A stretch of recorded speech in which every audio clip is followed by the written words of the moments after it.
আজ হলো সেই দিন যে দিনে আজ বেকারস মবাসা চলে এসেছে সকাল সকাল আমাদের জিনিসপত্র এখান থেকে ওখানে যাবে। 3 বছর আগে কলকাতা থেকে জিনিসপত্র এখানে এসছিল। আর দেখো দেখতে দেখতে 3 বছর কেটে গেল আর আমরা এবার চলে যাচ্ছি অন্য জায়গায়। তো সকাল সকালই চলে এসছে 10টার সময়। আমি সকাল 10টার সময় রান্না বান্না আমার কমপ্লিট হয়ে গেছে।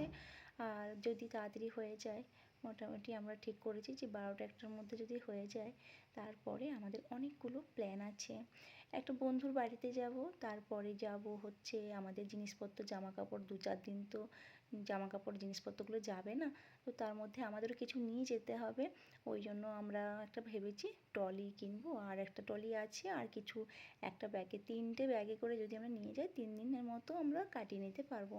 তো আমি যেহেতু ইন্ডাকশান আর একটা কুকার একটা কিছু জিনিসপত্র নিয়ে যাচ্ছি, কেননা যে একটু কিছু আরিয়ানকে কিছু খাবার টাবার দিতে হবে, একটু দুধ গরম করতে পারবো। তো এইসব আগের থেকে একটু রেডি করে নিয়ে যাচ্ছি। তো সেই জন্য আমার একটু বেশি একটা ট্রলি কিনতে লাগবে মনে হচ্ছে। তো সব প্যাকিং হয়ে গেল, আর প্যাকিং হওয়ার পরে আমরা ভাবলাম যে 1টার মধ্যে যদি হয়ে যায়, কিন্তু দেখো এই প্যাকিং হতে হতে এখন 1টা বেজে গেছে। আর তার মধ্যে সন্তায়ের প্রচুর কাজ, ওকে অফিস থেকে 3 দিন ধরে ডাকছে ওর ফেয়ারওয়েলের জন্যে। তাছাড়া সবাই ডাকছে দেখা করার জন্য, কিন্তু যেতে তো সময় পাচ্ছে না, কিন্তু আজকে দেখা করতে যেতেই হবে একবার, না হলে তো হবে না। কারণ কাল আমরা সকালে ভোরবেলায় বেরিয়ে যাচ্ছি। তো এখন সন্তায় যখন 3টে বাজে, এখন 3টে বেজে গেছে, সন্তায় বেরিয়ে পড়লো।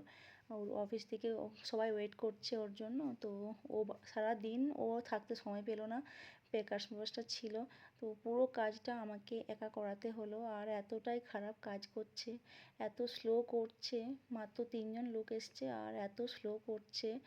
আর মোটা যে পেপারগুলো হয় সেইগুলো দিয়ে অন্য সময় করতে দেখেছি, কিন্তু এইবারে একদম কাগজ দিয়ে আর অনেক জিনিস মুড়ছে না। আর যে মানে প্যাকেটগুলো, খাবারের প্যাকেটগুলো খোলা আছে ওপেন, সেগুলো ওপেনই ঢুকিয়ে দিচ্ছে। তো কী হয় না, এই কার্টুনের মধ্যে জিনিসগুলো পড়ে যায়। আর যদি এইগুলো যদি মুখগুলো সেলোটিপ মেরে দেয়, তাহলে আর বেশ শক্তপোক্ত থাকে, এগুলো পড়ে না। এই দেখো পুরো এগুলো এই অবস্থাতে রেখে দিচ্ছে, যে এই অবস্থাতে। কিন্তু আমি বললাম এগুলো একটু র্যাপিং করে নিতে কাগজ দিয়ে, যে তাহলে কী হয় না, সেফটি থাকবে, কিছু ভাঙবে না জিনিসপত্র।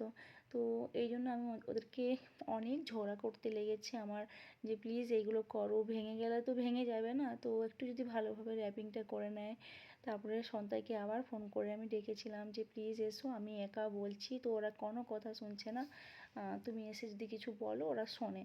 তো তারপরে সন্তায় আবার এলো, এসে পরে ওদের কোম্পানিতে ফোন করলো যে দেখো এরকম ভালো কাজ করছে না, একটু যেন ভালো করে কাজ করে। কোম্পানিকে বলার পরে ওরা কাজগুলো মোটামুটি ভালোভাবে করলো। তারপরে সন্তায় আবার বেরিয়ে গেল।